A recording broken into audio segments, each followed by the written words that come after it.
olahraga.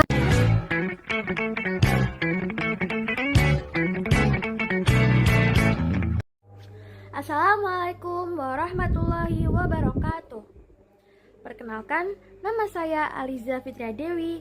Saya dari kelas PMTK 2. Saya di sini akan menjelaskan tentang bagaimana awal umat Islam terpisah menjadi beberapa sekte dan keutamaan para sahabat Khulafaur Rasyidin, yaitu sahabat Abu Bakar, Umar, Utsman, dan Ali radhiyallahu anhum. Selamat mendengarkan. Untuk yang pertama, awal mula Islam terpecah menjadi beberapa sekte. Perpecahan umat Islam menjadi beberapa sekte atau golongan merupakan hal yang sangat kompleks dan terjadi secara bertahap. Sebagaimana yang dijelaskan dalam banyak literatur Islam, termasuk pandangan para ulama Ahlus Sunnah wal Jamaah seperti yang dianut oleh Nahdlatul Ulama. Perpecahan ini tidak terjadi secara tiba-tiba, namun melalui proses sejarah panjang sejak wafatnya Rasulullah Shallallahu Alaihi Wasallam.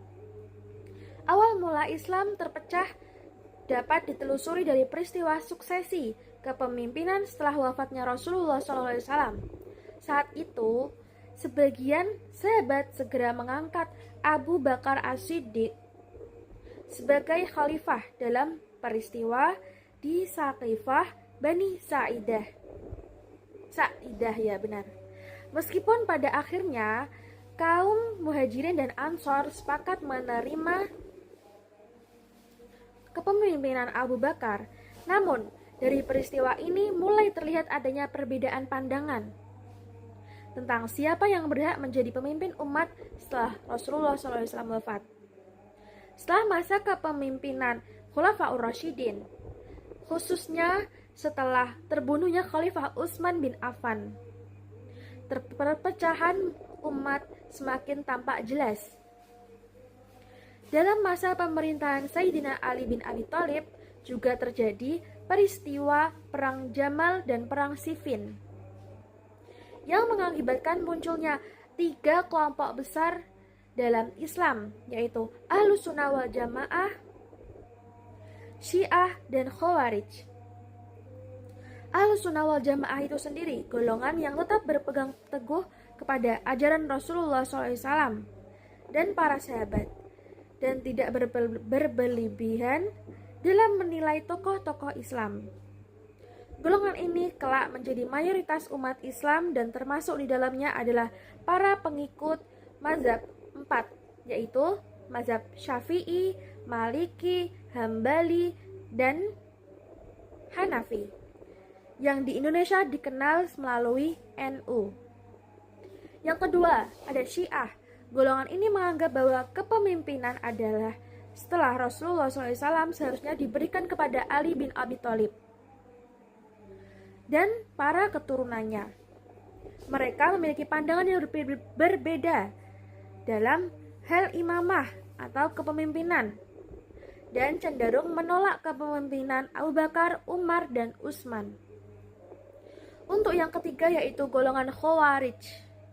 Kelompok ini awalnya merupakan pendukung Sayyidina Ali, tetapi keluar dari barisan beliau karena tidak setuju dengan keputusan tahrim dalam Perang Siffin. Khawarij bersifat sangat ekstrim dalam beragama, bahkan mengkafirkan sesama muslim dan dianggap berbeda pendapat. Dari 3 kelompok besar inilah kemudian muncul berbagai sekte dan golongan lain yang dikembangkan sepanjang sejarah seperti Mu'tazilah, Murji'ah, Jabariyah, Qadariyah, dan lain-lainnya. Masing-masing dengan doktrin dan pemahaman sendiri-sendiri. Nahdlatul Ulama memegang teguh ajaran Sunnah wal Jamaah, yakni jalan tengah yang tidak melebih-lebihkan dalam mencintai atau membenci sahabat Nabi, serta tidak mudah mengkafirkan sesama muslim. Prinsip tawasul atau moderat, tasamuh atau toleran, dan i'tidal atau adil menjadi fondasi penting dalam memahami perbedaan-perbedaan dalam umat Islam. Yang kedua, apa sih keutamaan para pemimpin Islam, yaitu Abu Bakar, Umar, Utsman, dan Ali radhiyallahu anhum? Ada banyak. Dalam Nahdlatul Ulama sendiri sangat menekankan pentingnya mencintai dan menghormati para sahabat Nabi, khususnya para Khulafaur Rasyidin. Mereka adalah orang-orang terbaik umat ini setelah Nabi Muhammad SAW. Berikut adalah keutamaan dari masing-masing Khulafaur Rasyidin tersebut.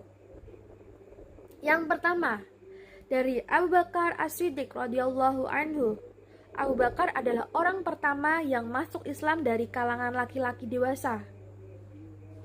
Ia diberi gelar As-Siddiq karena membenarkan semua peristiwa yang disampaikan Nabi, termasuk peristiwa Isra Mi'raj. Padahal di situ, ketika itu jarang ada yang menganggap hal itu benar. Dan justru malah menganggap Rasulullah itu cuma menghayal. Tapi di situ Abu Bakar sangat-sangat setuju, sangat-sangat percaya kepada Nabi dengan apa yang dialami Nabi tersebut. Rasulullah bersabda, seandainya aku boleh mengambil kekasih selain Allah, maka aku akan mengambil Abu Bakar sebagai kekasihku. Hadis riwayat Bukhari dan Muslim. Kepemimpinannya sangat bijak. Ia berhasil menyatukan umat setelah wafatnya Nabi dan memerangi kaum murtad dalam perang Riddah. Yang kedua yaitu Umar bin Khattab radhiyallahu anhu. Umar dikenal sebagai pemimpin yang sangat-sangat tegas, adil. Di masa kekhalifahannya, wilayah Islam meluas ke Persia, Syam, dan Mesir. Rasulullah pernah bersabda, sesungguhnya Allah menjadikan kebenaran di lisan dan hati Umar. Hadis riwayat At-Tirmizi. Ia juga dikenal sebagai orang yang doanya sering dikabulkan.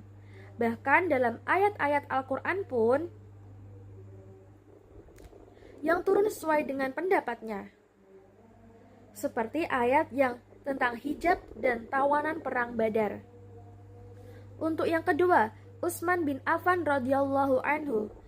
Utsman adalah menantu Nabi yang menikahi dua putri beliau, yaitu Ruqayyah dan Ummu Kulsum, sehingga mendapat gelar Dzurnurain. Beliau sangat dermawan. Dalam perang Tabuk, ia menyumbang harta dalam jumlah yang besar tanpa ragu. Di masa kepemimpinan Utsman, ia memerintahkan penyusunan mushaf Al-Quran agar tidak terjadi perbedaan bacaan dan kemudian dikenal sebagai Mushaf Utsmani. Untuk yang ketiga yaitu Ali bin Abi Thalib radhiyallahu anhu. Ali adalah sepupu sekaligus menantu Rasulullah Shallallahu alaihi wasallam. Dikenal dengan keberaniannya dan kecerdasannya. Ia termasuk orang pertama yang memeluk Islam sejak usia muda dan selalu setia kepada Nabi Muhammad SAW. Rasulullah bersabda, "Aku adalah kota ilmu dan Ali adalah pintunya." Hadis riwayat Al-Hakim. Di situ menjelaskan bahwa Rasulullah adalah gudangnya ilmu yang memiliki segala ilmu dan Ali adalah kuncinya. Kepemimpinannya diwarnai fitnah besar, namun beliau tetap teguh dalam kebenaran. Bahkan rela mengorbankan diri sendiri dengan menjaga persatuan umat Islam. Ali dikenal sangat zuhud, adil dan dicintai oleh banyak sahabat serta ulama setelahnya. Sekian dari saya, terima kasih. Wassalamualaikum warahmatullahi wabarakatuh.